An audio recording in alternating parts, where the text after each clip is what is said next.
YouTube. I know it's been a while, and in case anyone was wondering where I was travelling the world with my now wife on our honeymoon. In case you're interested, which you weren't, here's a bunch of photos.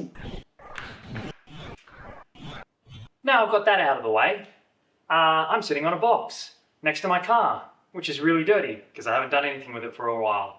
In fact, it's been pretty much in the exact same position, unmoved, since the last video where I showed how to install the control arms. So, what have I got here? Well, carbon fibre parts. I know that most people are looking forward to the carbon fibre splitter.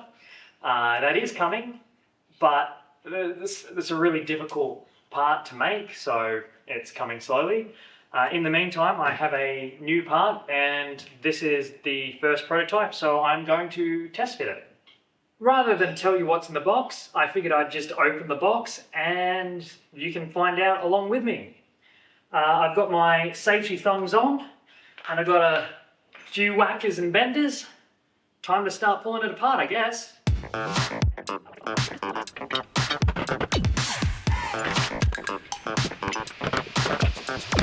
Some of you might have guessed already by the placement of the cameras and the way that they're looking at the side skirts on the Maserati that these were going to be side skirts.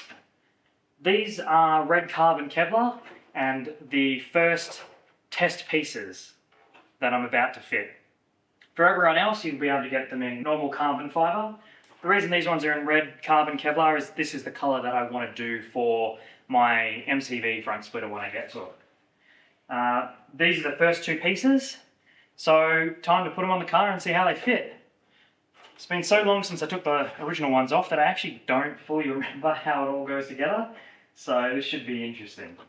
Anyway, wish me luck. Well, after having not pulled this car apart for such a long time that I'd forgotten how it even went together in the first place, I decided that I would figure out how to pull the old bumper off without the cameras. So I'm going to show you how to install the new one. It's actually pretty easy. You do need to remove the wheel liner up the front, so the wheel has to come out.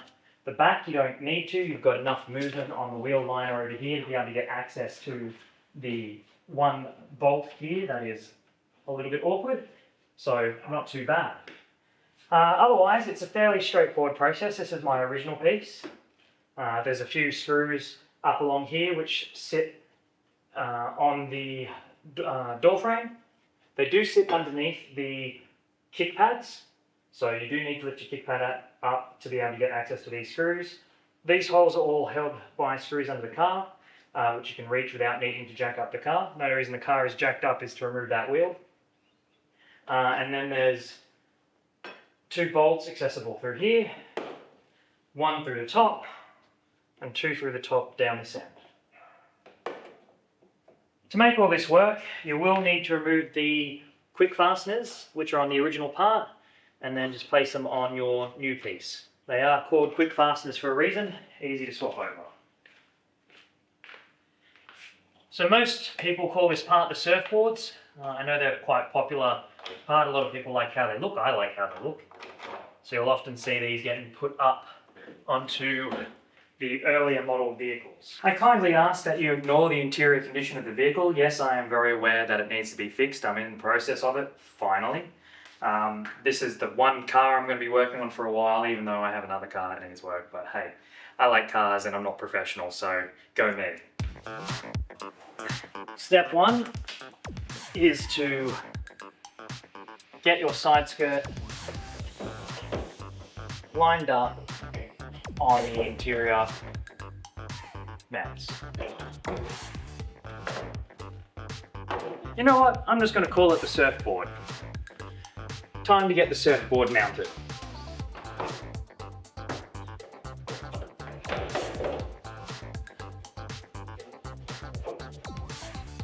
Once you have it hanging on here, get everything in place without fully tightening it up.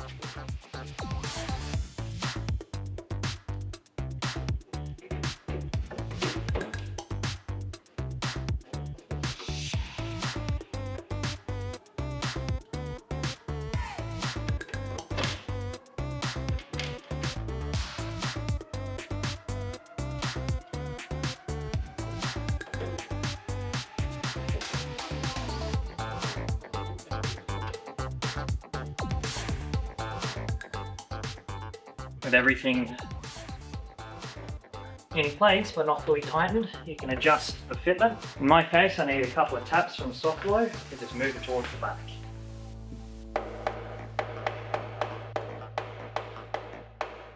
With the edges aligned, screw in until there.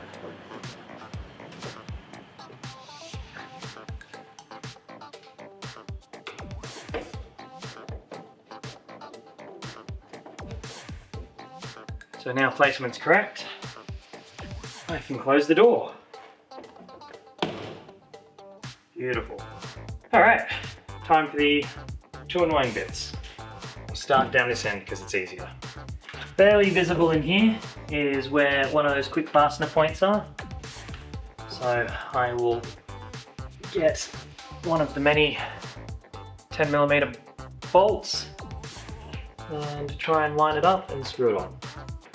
A lot of these awkward fitments will require uni joints just to get in there without having to take the entire car apart.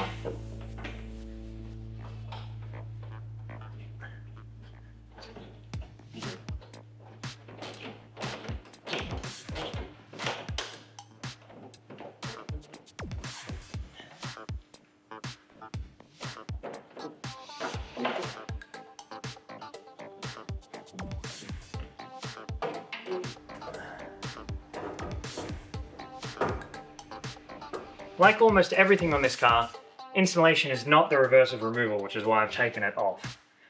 When I put this piece on before, when I took the piece off before, I just started by undoing the bolts, the 10mm bolts, and then once they were off, I undid all the screws on the bottom, and then undid the screws on the top and took it off. It was quite easy.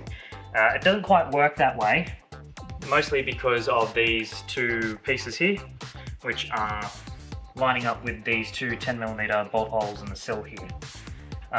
This one needs to be fitted before you go to put the bumper on, or it will never ever be possible to line it up. So that was a new and interesting discovery.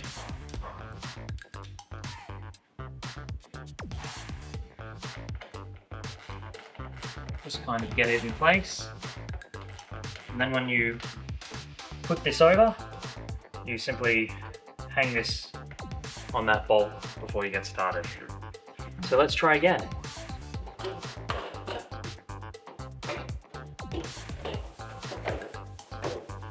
That's definitely going to make it easier to attach.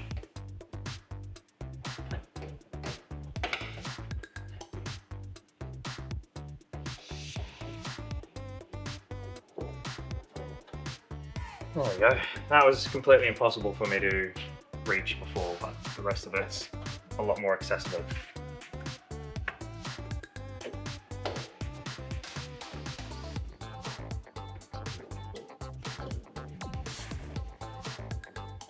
Alright, time to get the rest of it attached. Again.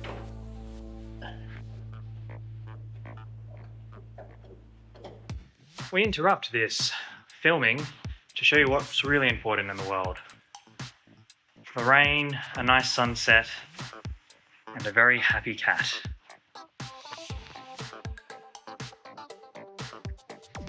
You like hanging out with me while I'm working, don't you, buddy?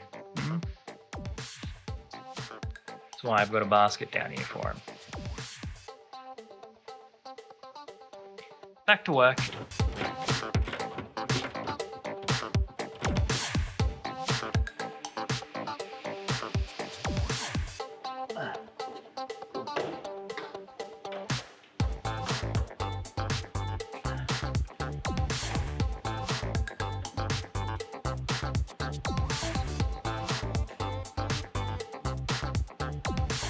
And I've gone and put my sills on, just so you can see it. I think the contrast between the black carbon fibre for the interior and the red carbon fibre for the exterior is going to be really nice.